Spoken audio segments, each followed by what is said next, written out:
With a swing of the bat and a nod from health officials, it's officially baseball season at Ambassador Park.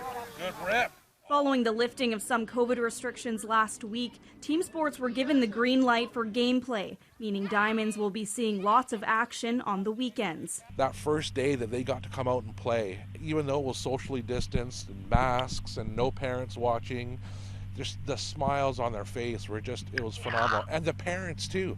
And a few days later, they're still smiling as players go head-to-head and compete against other teams for the first time in months. There's something to be said about that gameplay and that little bit of competition that, and while we don't preach it at the very young level about winning and losing and it's all just fun and etc., but there's that point where the kids are old enough where they get it. It's like, hey, I want to beat those guys. The best part, though, according to players themselves, the race at the end. Yeah. Race at the end. So how does that work? Yeah. So like one team is on a base, and then our team is on the other base, and then we have to race the players. One person at a time, and one person the other team at a time.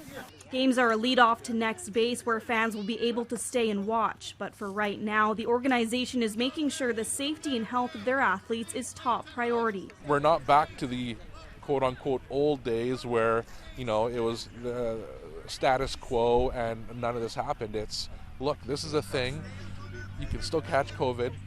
This can still get serious. People can still die.